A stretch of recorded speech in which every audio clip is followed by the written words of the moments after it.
And that kind of leads me to the things I didn't like about this game. You talk about clutch situations. I think if you can point to one statistic, one reason why the Giants did not win this game, or I'm sorry, one reason why they did not win it the way I thought and many people thought they would win, third down conversions. The defense allowed Cincinnati to convert on 10 of 19 third downs. That's almost 60%. And that is just not going to cut it going forward. First couple games of the season, I think, against Washington and against St. Louis, maybe 20-30% at most as far as the number of third downs we allowed. But 60% is something that can't stick. And we got to work on that. We got to figure out what happened. And I'm sure Coughlin, Spagnuolo, those guys are going to have their D ready to go. And I don't think we're going to have an issue with that anymore. Let's see. Another issue on defense. I tell you, I've been talking about this from the beginning of the season. I think the Giants, in order to make that step to an elite defense.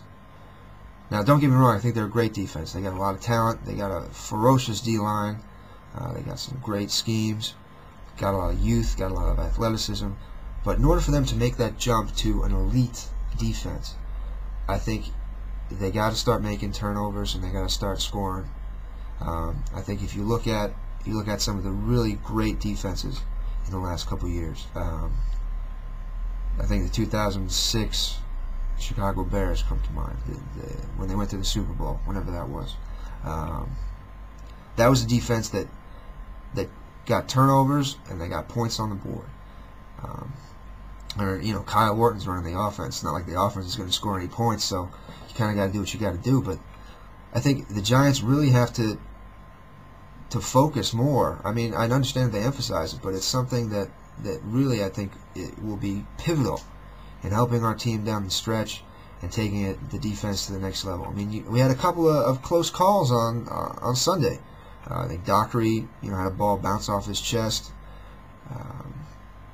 Webster forced the fumble, but ball was right there at our feet, but we couldn't pick it up. I mean, even if we don't score on those plays, it gives us field position that I think just completely changes the momentum of the game. And, it allows us to score points. I mean, maybe it's a John Carney field goal instead of a touchdown, but hey, we get a couple more John Carney field goals in the game, and we're not going to be going to overtime against an 0-2 team. So, yeah, let's see. Third downs, turnovers. A couple things on offense I didn't like. I thought there were too many drop balls on Sunday. Jacobs dropping a couple passes, and even Plaxico and Toomer. They had a few balls that bounce off their hands, and that's it's not something that you can do. You get paid the big bucks, and I know we came through in the clutch, and I know those guys always come through in the clutch, but to be a great team, you've got to be consistent, and everybody's got to be consistent all the time. So, drop balls are another thing I'd like to see cleaned up.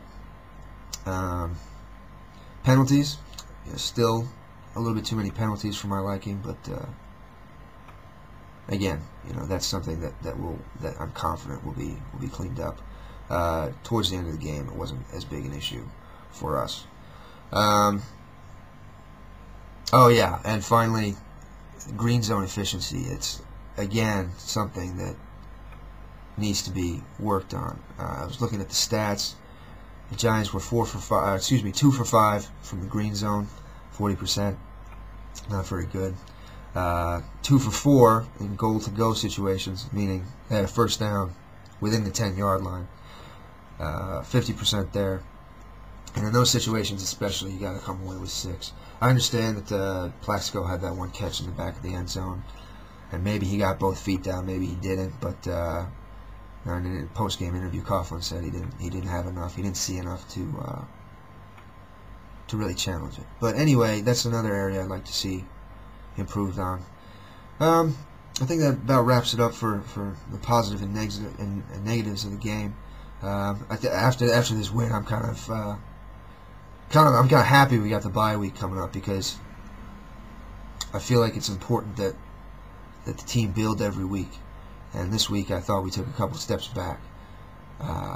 So I think it'll be good to have the chance to regroup it'll give us the extra opportunity to prepare all the more for Seattle and the upcoming schedule, because it doesn't get any easier from here. And I think it'll also be a good chance. I mean, we came away with a win, first and foremost, which is most important. And I think when we can still do that and not execute the way we're capable of executing, I think it allows players to sort of think, okay, we're not always going to be, the ball's not always going to drop in our favor. So I think this week will be a good chance for them to really refocus and get ready to elevate their game and continue to elevate their game for the rest of the season.